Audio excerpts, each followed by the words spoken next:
For some young people, the criminal life may seem glamorous, but what happens when you actually get involved? More and more of our youth are lured into crime and into the deadly organizations that control it. Today on CS311, we take you behind the scenes into the intricate world of gangs in Jamaica. Crime Stop Jamaica 311, in association with TVJ, Musson Foundation, National Bakery, King Alarm and Grace Kennedy present CS311 with Deirdre Dixon and Leroy Hall.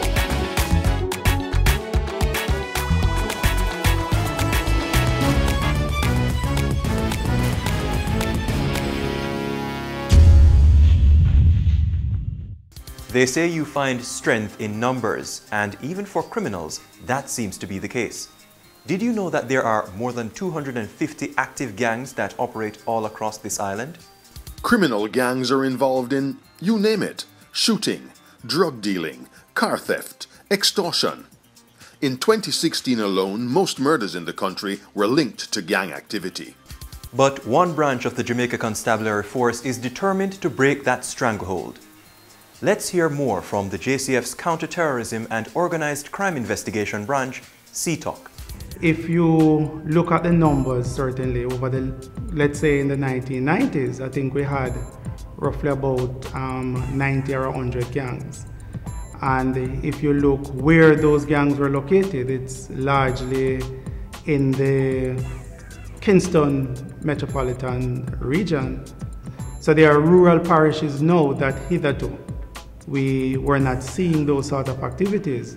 In addition to that, gangs are far more resourceful in the sense that they are able to exploit the illicit opportunities that exist in their space, certainly to generate income as they seek to enrich themselves. In my experience, I would say gangs are more dangerous now.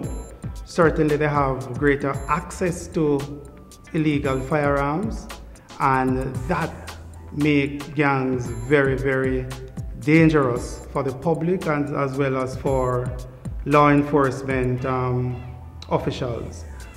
There almost was a code among the gangs about not endangering females and children.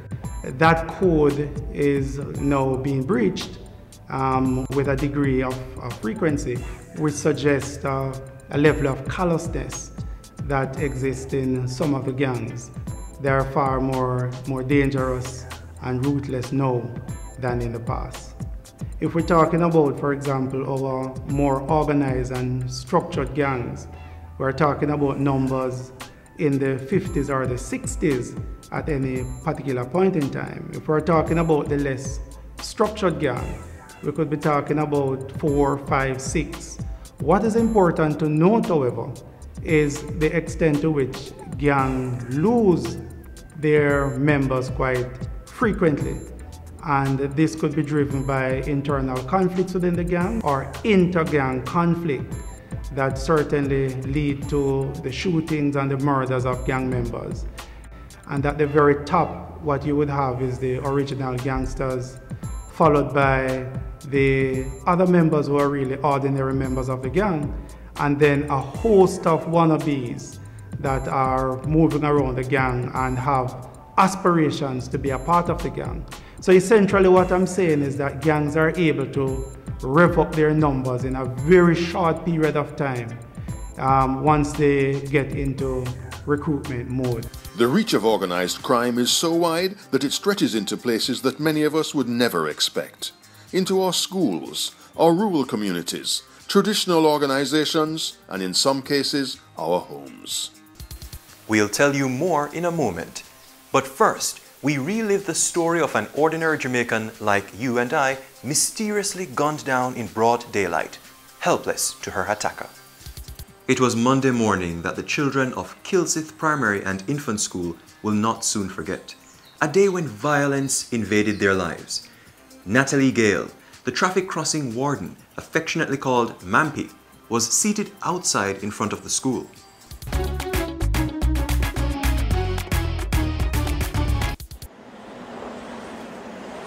It was 8 a.m. on that cool, crisp Monday morning, March 9, 2015, in the quiet country village of Grantham in Clarendon. The children of Kilsyth Primary were in their classrooms. Everything was perfectly normal, until...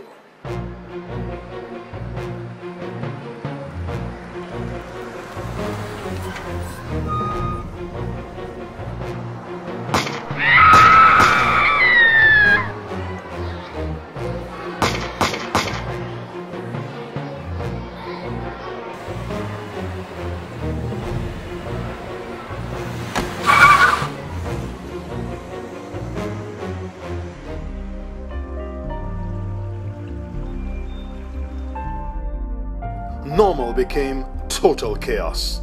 Natalie Mampy Gale was murdered on the school compound.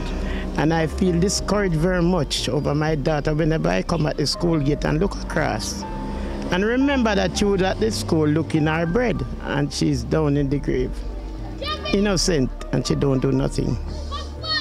I don't know when I will recover this because I can't cry, and every morning I wake up, every Monday morning, 5 minutes after 8, whenever I sit on the veranda, I feel discouraged because the grave is nearby the house. And I stress over him like a son because him don't have any portion of care. And I am not well. I can't hardly make it. The little girl knows so badly because his father can't help him. They are two different fathers. And whenever I look and see him close them in the house, I feel discouraged very much. And I did get a threat, and I am walking scarce from them. But I just pray to God and ask God to keep me going because I cannot do better. I have to walk to look for my food. I have no help because my husband is sick and I am sick. And I have to walk with the cane to get my food. So after being trying, I have no one to help me. In a few seconds, it was over. And 31-year-old Mampy lay dead in the middle of the children's schoolyard. The mystery murderer escaped in a black Honda Civic, leaving no clue as to where he came from. The same vehicle crashed minutes later and was discovered abandoned along the Frankfield main road. No one knows the motive for this crime. Help a grieving family to find answers. Crime Stop is offering $100,000 for the arrest and charge of the person responsible for the murder of a beloved mother and daughter, Natalie Mampy Gale. If you know anything, call 311. Remember, Crime Stop does not use star 69 or caller ID. It is not about who you are, but what you know. The road to crime is often a one-way street. Once you get in, it's hard to turn back. But our next guests defied the odds and did a U-turn. Their mission today is to make sure others don't make their same mistake. Good afternoon. And my name is Nicholas Miller and I'm from the group Men with a Message. Afternoon. My name is Derek Jones. I'm from Men with a Message, CSJP. Really and truly the factor to make you join a group. Parenting, gang, and in the streets. Yeah, have something otherwise different. You have some hard life where you think where it make you go into the gang, but you can look past the hard part there. Because enough people have it harder than certain man in a gang. They never have to go in a gang. Them baffle till them reach what them reach. More successful than enough people. You see what I say? We have it. So I know one factor make you go in a gang, a hard kind of factor. Some man just like badness. Basically my reign was like from 8 years old. Basically my parents never did it. And you have the man them claim say them are the gangster. Believe it or not, them man they recruit. Yeah, recruit, basically get recruit. Because them see a situation certain way and them come with them fake love. Go like them like you. Go like them love you. Because them are going to say, you see people them don't love you. You hear me see a shoes here. You don't have a shoes, you got to take a shoes. See a shirt here, you don't have a shirt. See a money here, you got to take it. Now I know say that I lead that on a dark road there. Now no light. You know what I say? Basically, mine start in a school. following friend. And them say if you have a friend and have nowhere going, following friend getting misled from there, try to impressing till it end up reach out in the streets, start parring on the corner, watching the hell of them and start feel like say you can't live like them. So that's so the whole thing start.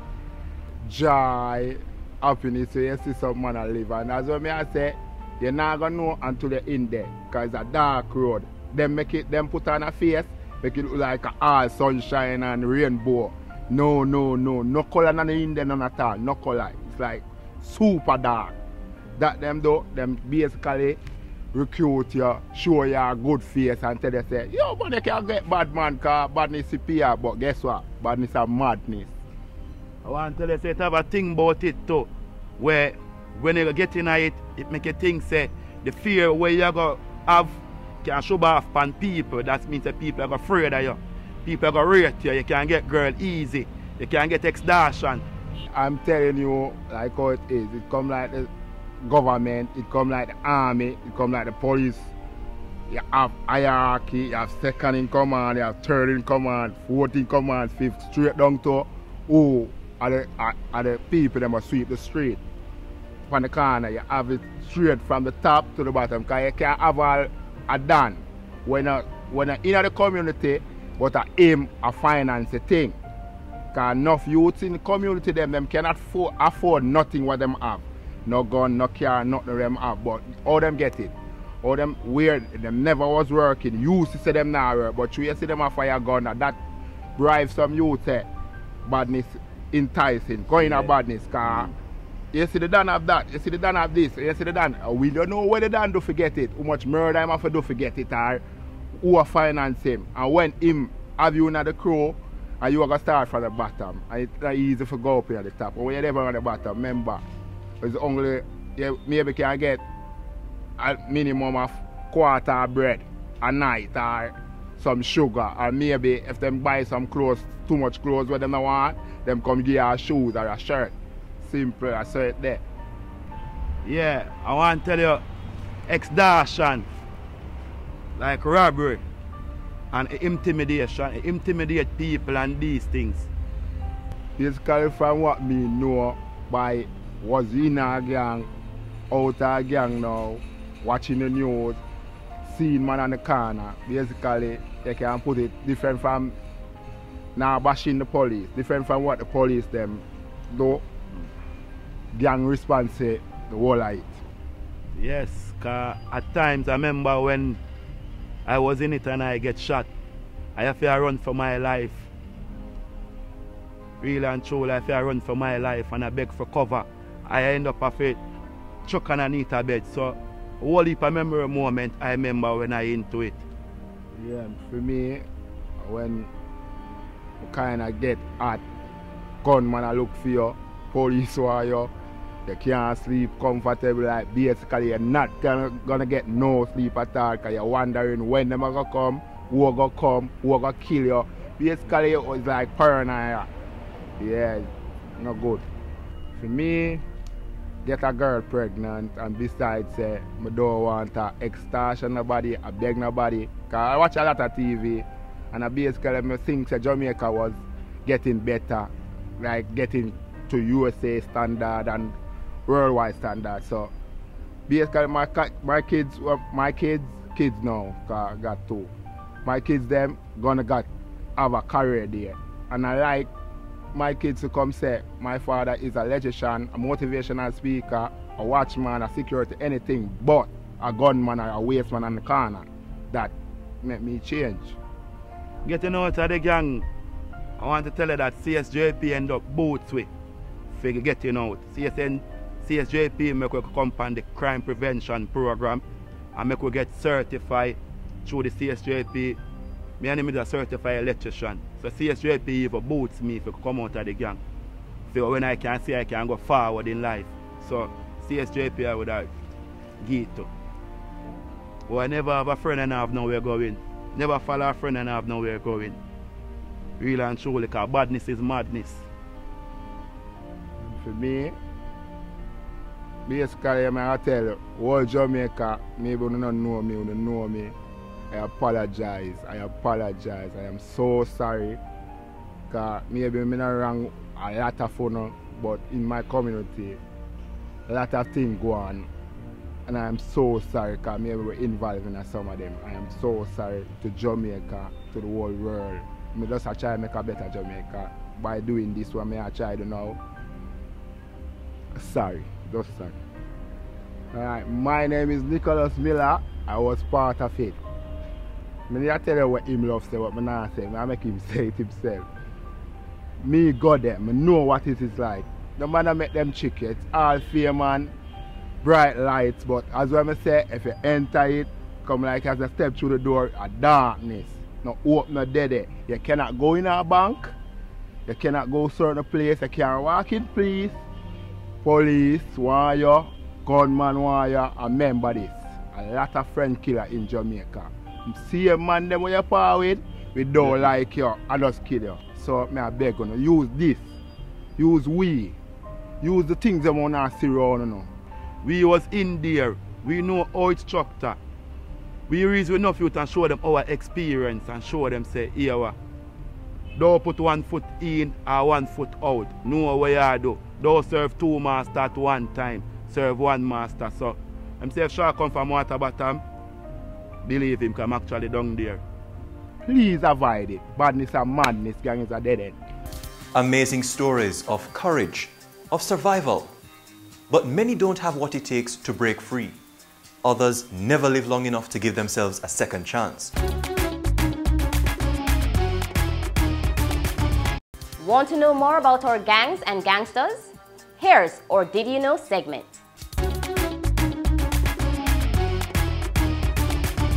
There are 250 gangs operating across Jamaica.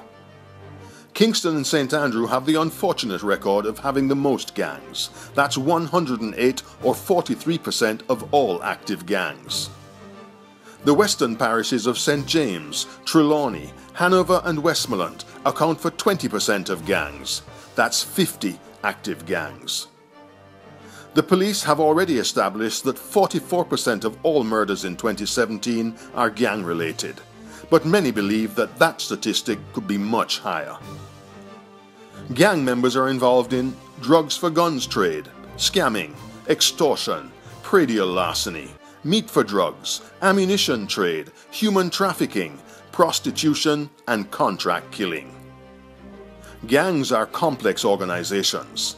They include the leader, a second in command, a financier, logistics personnel, and lower-level members known as triggermen, the ones who carry out the hands-on offenses, the shootings, the murders. Jamaican gangs recruit adult males as well as women and teens, and sometimes even younger children. To be initiated, recruits are often required to commit a serious offense. Gang membership is not just crime, but serious and deadly criminal business.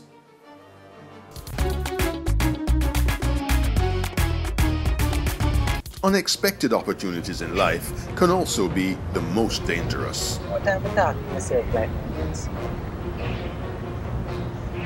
Wait. What do you think is going over there? Think about all different kind of something. You know, they don't know who are going through their mind.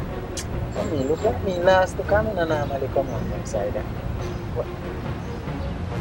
Who is she alone or what?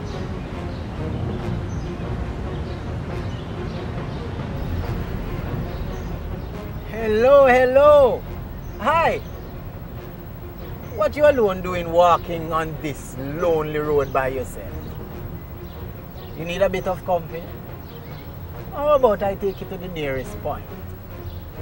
No trouble at all. No trouble at all. Oh no, no!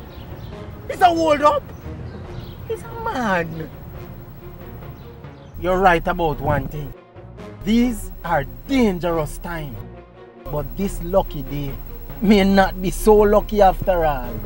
If it looks too good to be true, maybe it is. Be alert and protect yourself. Don't be an easy target. Don't be scammed. We take serious things make joke. But ladies and gentlemen, this does happen. Be aware. Don't fall victim to scams like this. Car theft and carjacking are becoming more common than you realize. Still, you can make yourselves a bit safer with this advice from the experts. Safety tips brought to you by King Alarm. You know, the biggest error I see when people are getting in and out of their cars is they're not looking around them. There's no situational awareness. People have got to have a look over their shoulders before they open the door. Once they step outside, keep that going and make their way briskly to their destination. Yeah, parking lots are very disturbing places. We get a lot of crime there. I would say that once you've walked away from your car which has a handbag, purse or laptop in it, don't expect it to be there when you get back. It probably won't be. People need to lock their doors. When you're driving on the street, don't leave your windows down and your doors unlocked. You're easy prey, and the criminals are looking for that. So please, especially when you're at traffic lights, your vehicle is stationary, or when you're in the line waiting to move off, situational awareness again. Have a look around you. It doesn't take much, but keep your doors and windows locked up. Don't let people in. If you have a tiny, small accident where somebody's just bumped you, your immediate reaction would be to get out of the vehicle and have a look at your damage and start remonstrating with the other driver. I don't suggest you do that. If it looks a bit suspicious, I would stay inside your vehicle, beckon the driver to follow you through the window and drive straight to a police station and have it reported there. The people that are most vulnerable to carjacking are females in big cars. I see it all the time. Sometimes they have children in the car with them as well. I have a school nearby me and I see all the big cars coming up to the school with ladies inside, and I fear for them sometimes because I don't see that their situational awareness is as high as it should be. They're on their cell phone talking to the children, looking through the window at friends, and I don't think that's good. They've got to be more aware. Ladies, please be careful in your big cars. A carjacking scenario would be probably more than one car, probably two cars, boxing you in somewhere. Doors will fly open, men will fly out, and they'll be at you within seconds. You've got to react very, very quickly. Just hit the gas as hard as you can. Drive, drive, drive, and push that vehicle out the way. Don't get to that second stage. You don't want to know what happens next. Fight dirty, get away, and once you're away, run, run, run as fast as you can. Remember, the first step to safety begins with you. Whatever the crime, whoever the criminal, you may be the key to solving the case. Many thanks to our sponsors, Muslim Foundation, National Bakery, King Alarm, and Grace Kennedy. Thanks for joining us tonight. Be smart, be safe, and tune in again next time to CS311.